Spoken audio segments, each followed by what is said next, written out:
Hello, good morning student. How are you all? I hope you are doing well. और मैं ये आशा करती हूँ कि मेरे सभी स्टूडेंट्स के घर में सब सेफ होंगे, सब सुरक्षित होंगे और किसी को भी कोरोना का कोई ऐसा इफेक्ट नहीं आया होगा।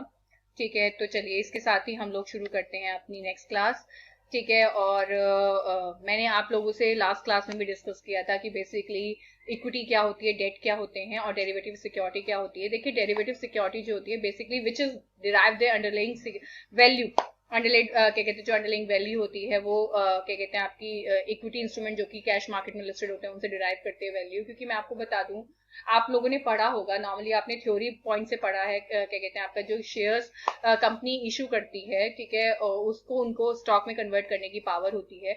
तो वो जो स्टॉक होते हैं वो बेसिकली क्या होती हैं, आपकी डेरिवेटिव सिक्योरिटीज होती हैं। क्योंकि कैश मार्केट से जब क्या कहते हैं आपके फ्यूचर मार्केट में शेयर्स जाते हैं, ठीक है, तो उस केस में अल्टीमेटली हमारे सामने ये ऑप्शन होता है कि हम कैश मार्केट में खरीदें या फिर हम डेरिवेटिव मार्केट में खरीदें। बट डेरिवेटिव मार्केट में खरीदने के लिए first you make up your mind कि आपको एक बार में इतना बंडल तो खरीदना ही खरीदना पड़ेगा। क्लियर हो गया? और उसके साथ आप लोग को मार्जिन भी पे करने होते हैं और साथ में कैश मार्केट में जैसे आपने आज खरीदा तो आपको आज ही पैसे देने हैं या कल तक पैसे देने हैं, क्योंकि वहां पे T+2 तक का क्या होता है, पूरा सिनेरियो होता है। यहाँ पर जो डेरिवेटिव मार्केट होती है इसके अंदर जो सिनेरियो होता है वो last Thursday of the month का होता है। इसका मतलब ये होता है कि अगर आपने आज खरीदा है तो आपको बेचने की जल्दी नहीं है, कल या परसों या जैसे भी। अगर आपने मंथ की स्टार्टिंग में खरीदा तो आपके लिए जो एंडिंग डेट होगी वो last Thursday of the month होगी। एंड सपोज मान के चलो डेरिवेटिव मार्केट में आपके पास कई सारे ऑप्शन होते हैं कि यू कैन परचेज द क्या आपका सेम मंथ क्या आपका डेरिवेटिव, ठीक है, और यू कैन परचेज द क्या आपका क्या कहते हैं ट्वाइस और द थ्राइस मंथ क्या आपका डेरिवेटिव। इसका मतलब if you are in the क्या आपका अप्रैल, ठीक है, तो आपके लिए जो डेरिवेटिव मार्केट है वो ओपन होती है मई और जून तक के लिए। ठीक है, तो अगर आपने जून का डेरिवेटिव परचेज किया है, ठीक है, तो उस केस में आपके पास जो मिलती है सेटलमेंट डेट है वो बेसिकली किसके लिए किसकी भी है, last Thursday of the month की। मतलब जिसमें आपके पास ऑप्शन है कि आप अप्रैल में रहकर, आपके लिए अप्रैल की जो सेटलमेंट डेट है उससे कोई मतलब नहीं है, मई की सेटलमेंट डेट उससे कोई मतलब नहीं है।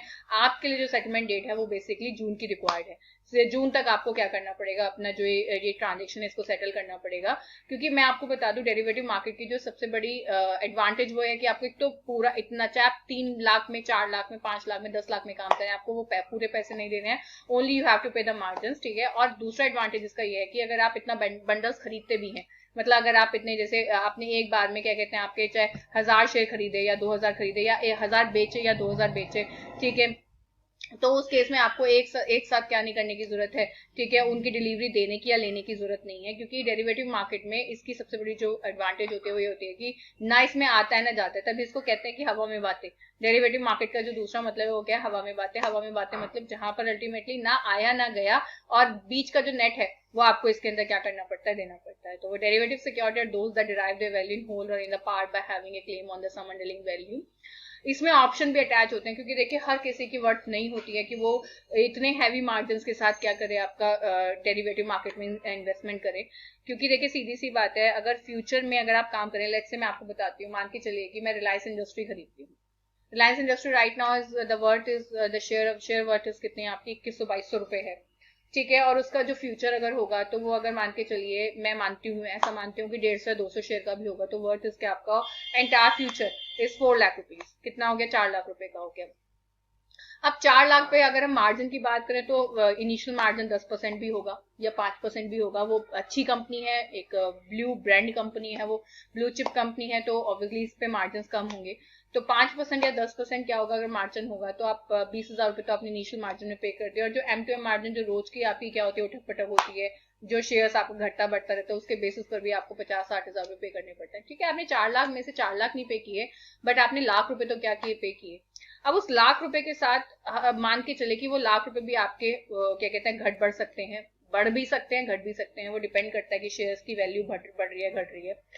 बट इसमें प्रॉब्लम ये आती है कि अब किसी बंदे के पास अगर लाख रुपए भी नहीं है लगाने के लिए, ठीक है, तो वो कैसे करेगा। तो उस केस में बेटा यहाँ पर एक ऑप्शन होता है, यहाँ पे बच्चों क्या होता है, एक ऑप्शन सिस्टम होता है जिसमें कॉल ऑप्शन, पुट ऑप्शन जिसको कहा जाता है, कि जिसमें अगर if you want to do, मतलब if you want to do the क्या आपका future, we you don't have the क्या आपका इनफ मनी, तो यू कैन चूज द क्या आपका option in the futures.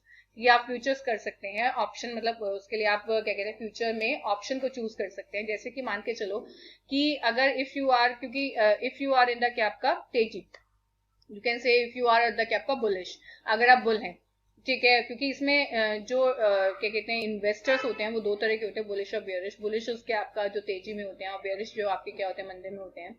If you are bull, ठीक है, तो डेफिनेटली, ठीक है, मतलब आप तेजी में हैं, ठीक है, तो डेफिनेटली आप कॉल ऑप्शन को ही क्या करेंगे, चूज करेंगे। ठीक है, तो कॉल ऑप्शन में आपके पास आता है राइट टू बाय। उस केस में क्या होता है कि मान के चलिए कि let's say the price of the क्या आपका शेयर इज 2000, एंड क्योंकि ऑब्वियसली फ्यूचर में अगर आप खरीद रहे हैं तो ऑब्वियसली आप ये सोच रहे हैं कि फ्यूचर में, अगर तेजी में तो आप फ्यूचर में भी हैं, तो फ्यूचर आप तभी खरीद रहे हैं उसका, और आपने ऑप्शन को चूज किया तो भी आप खरीदने में इंटरेस्टेड हैं। ठीक है, तो आप ये सोच रहे हैं कि इसका प्राइस आपका विद इन 1 और 2 मंथ कितना 2500-2600 रुपए हो जाएगा। तो वाई यू परचेज द क्या आपका फ्यूचर एंड पे द क्या आपका लॉट्स ऑफ क्या आपका मार्जिन। ठीक है, इंस्टेड ऑफ क्या आपका यू कैन परचेज द क्या आपका ऑप्शन, ठीक है, in the form of call, कि आप 2600 रुपए की कॉल परचेज करें। अब नाउ भाई डेफिनेटली इतना नॉलेज हर कस्टमर को नहीं होता है, तो कस्टमर वो फॉर दिस क्या आपका दिस ट्रांजेक्शन कस्टमर को ब्रोकर के पास जाना चाहिए, ब्रोकर से पूछना चाहिए कि मेरे को 2600 रुपए की कॉल बता दे कितनी चल रही है, क्योंकि जितनी ज्यादा लंबा कॉल का प्राइस होगा उतना ज्यादा उसकी कॉल सस्ती होगी, और जितना नियरेस्ट होगा, जैसे अगर 2100-2200 रुपए चल रहा है और आप 2250 रुपए की या 2300 रुपए की कॉल देखेंगे तो वो महंगी होगी। तो अगर आप 2600 रुपए की कॉल देखते हैं तो डेफिनेटली द क्या कहते हैं call price is very very very very small. Let's say अगर फ्यूचर का, जैसे मैंने आपको फ्यूचर का वो बताया, लॉट बताया 200 का है, और कॉल का प्राइस अगर आपको 20 रुपए या फिर 30 रुपए, मान के चले 30 रुपए है, तो आपको केवल और केवल जो प्रीमियम पे करना होगा जिसमें वो कॉल आपकी हो जाएगी, ठीक है, वो होगा आपका 6000 रुपए, अगर 30 रुपए भी प्राइस है। अगर 30 रुपए प्राइस है और 200 का क्या है फ्यूचर है, तो आपने अपना लॉस बुक कर लिया, क्योंकि देखिए अगर आप फ्यूचर परचेज करते हैं या सेल भी करते हैं तो आपको अनलिमिटेड क्या होता है, लॉस होता है, और अनलिमिटेड ही प्रॉफिट होता है। ये तो दोनों में ही, दोनों तरफ ही है। बट अगर आप क्या करते हैं, ऑप्शन में कॉल परचेज करते हैं, ठीक है, तो आपका जो प्रॉफिट होता है, ठीक है, वो तो अनलिमिटेड होता है, बट आपका जो लॉस होता है वो बुक हो जाता है। जैसे मान के चलिए कि मैंने 30 रुपए की कॉल खरीदी और 200 क्या कहते हैं आपके 200 क्या कहते हैं लॉट के हिसाब से, मतलब 200 उसका लॉट था शेयर्स का, 200 शेयर 30 रुपए के हिसाब से, तो 6000 रुपए हुए।